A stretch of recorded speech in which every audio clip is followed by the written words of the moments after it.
Bonjour à tous chers élèves de première, on se retrouve aujourd'hui pour commencer à aborder un nouveau et l'avant-dernier chapitre de cette année sur les configurations géométriques. Notamment on va s'intéresser aux équations de cercle, donc quelque chose de nouveau pour vous. Donc on va essayer de bien introduire et d'aborder correctement. En commençant donc comme souvent par quelques petits rappels de base, quelques préalables et quelques prérequis indispensables à la bonne compréhension de ce chapitre. Donc les petites choses à connaître, à savoir, pour les études de configuration, donc imaginez qu'on parte avec deux points A et B dans un repère, dans un plan muni d'un repère, A de coordonnées x, a, y, a, B de coordonnées x, b, y, p. Alors je vous rappelle que pour déterminer les coordonnées du vecteur, le vecteur qui se caractérise par direction, sens et norme, le déplacement de A vers B, la formule c'est xb moins xa pour son abscisse, yb moins yk pour son ordonnée.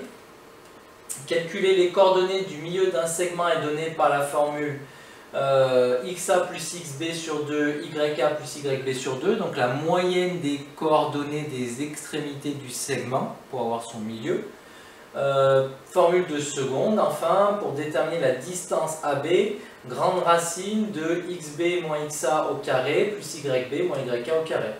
Donc voilà trois formules importantes à bien avoir en tête avant de se lancer dans ce chapitre. Donc quelques exemples. Là on a nos deux points munis d'un repère. Dans le plan muni d'un repère, deux points A et B, je connais leurs coordonnées. Je peux donc calculer les coordonnées du vecteur AB. xb moins xa, yb moins yk, il suffit d'appliquer la formule et de savoir faire une soustraction. Je peux calculer les coordonnées du milieu J de AB, xa plus xb sur 2 pour son abscisse, yk plus yb sur 2 pour son ordonnée. Et je peux enfin calculer la distance AB, xb moins xa au carré plus yb moins yk au carré, le tout sous une grande racine. Je fais ce calcul, voilà, donc trois choses indispensables à savoir déterminer avant d'aller plus loin dans ce chapitre-là. Coordonnées d'un vecteur, milieu d'un segment et une longueur. Si vous savez ça, c'est déjà pas trop mal. Vous pouvez vous rappeler aussi des équations de droite. Une équation de droite est une égalité qui est vérifiée par les coordonnées de tous les points de la droite.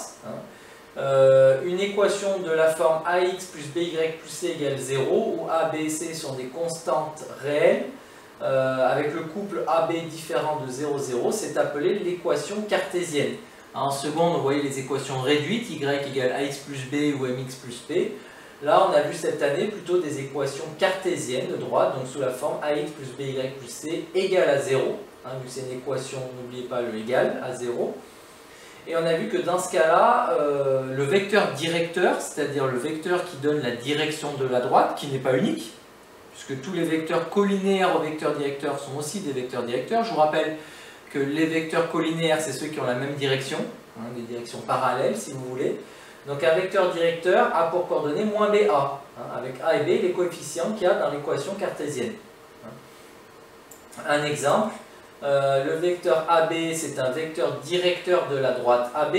Ça veut donc dire que ça, c'est moins B, ça, c'est A. Donc, commençons par le plus simple. A égale 2. Si moins B égale 5, ça veut dire que B égale moins 5. Donc, l'équation cartésienne du type AX plus BY plus C égale 0, avec A qui vaut 2 et B qui vaut moins 5, plus C égale 0.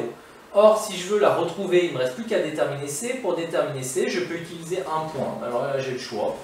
Je sais que la droite AB, elle passe par A et par B, donc j'utilise par exemple le point A qui a pour coordonnées moins 3, 1. Il est ici. Donc je vais dans l'équation, je remplace x par xa, c'est-à-dire moins 3. Je remplace y par ya, c'est-à-dire 1. Et je n'ai plus qu'à résoudre l'équation pour déterminer la... Une équation cartésienne complète de la droite AB, c'est 2x moins 5y plus 11 égale 0. Les coefficients 2 et 5 A et B, je les ai déterminés grâce au vecteur directeur, et le coefficient C qui me manquait, je l'ai déterminé en utilisant le point A, le fait que le point A appartienne à la droite AB. Donc voilà comment vous pouvez retrouver l'équation cartésienne d'une droite. C'est aussi quelque chose, une compétence que vous devez avoir à ce stade de l'année.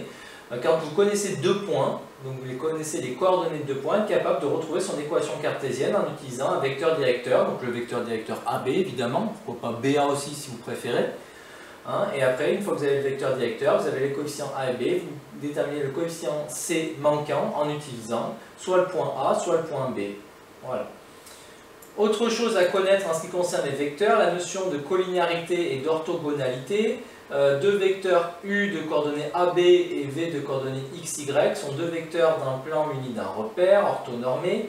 Ils sont collinéaires si leur déterminant est nul. Je vous rappelle que le déterminant c'est le produit en croix, donc c'est par exemple déterminant de U et V, c'est AY moins BX. Donc il faut que AY moins BX soit égal à 0 pour que les vecteurs soient collinéaires, c'est-à-dire qu'il y a une situation de proportionnalité entre les deux vecteurs et qu'ils aient donc la même direction. La collinéarité c'est la même direction. Et on avait vu dans le chapitre sur le produit scalaire que ce qui traduit l'orthogonalité entre deux vecteurs, c'est le fait d'avoir un produit scalaire nul. Je vous rappelle que le produit scalaire, c'est AX plus BY, donc il faut que AX plus BY égale à 0. Donc vous devez être capable de déterminer si deux vecteurs dont vous connaissez les coordonnées sont collinaires, orthogonaux, ou ni l'un ni l'autre. Hein. C'est tout à fait possible. Donc là, on vous donne par exemple trois vecteurs, U, V et W. Est-ce que par exemple U et V sont collinaires? Pour ça, vous déterminez leur déterminant. Moins 4, 2, 6, moins 3. Donc moins 4 fois moins 3, moins 6 fois 2. Ça fait 12 moins 12, ça fait 0, donc ils sont collinéaires. Est-ce que V et W sont orthogonaux? Vous faites 6 fois 1 moins 3 fois 2, c'est-à-dire vous faites V scalaire W. Ça fait 0, donc les vecteurs sont orthogonaux. Vous les avez placés ici, regardez. Le vecteur U, moins 4, 2. Moins 4, 2, je vous rappelle, ces coordonnées, ça signifie moins 4 vers la gauche, enfin 4 vers la gauche. Le moins 4 signifie 4 vers la gauche, et le 2 signifie 2 vers le haut. Donc U correspond à ce déplacement-là. V, c'est 6, 3. C'est-à-dire que j'ai mon point de départ, 6 vers la droite, et pardon, moins 3, donc c'est-à-dire 3 vers le bas. Et enfin W, c'est 1, 2, ça signifie, j'ai mon point de départ, 1 vers la droite, 2 vers le haut. Donc voilà les trois vecteurs. On peut constater effectivement que V et U, ou U et V sont collinaires, ils ont la même direction. Ils n'ont pas le même sens, hein, mais collinéarité c'est uniquement la direction. Et on peut constater que W est orthogonal à U comme à V d'ailleurs. Hein. Que c'est l'histoire des propriétés de troisième. Si deux droites sont parallèles, alors toute perpendiculaire à l'une est perpendiculaire à l'autre. Donc si deux vecteurs sont collinaires, alors tout vecteur orthogonal à l'un est orthogonal à l'autre. Voilà pour ces prérequis essentiels avant d'aller plus loin dans le chapitre.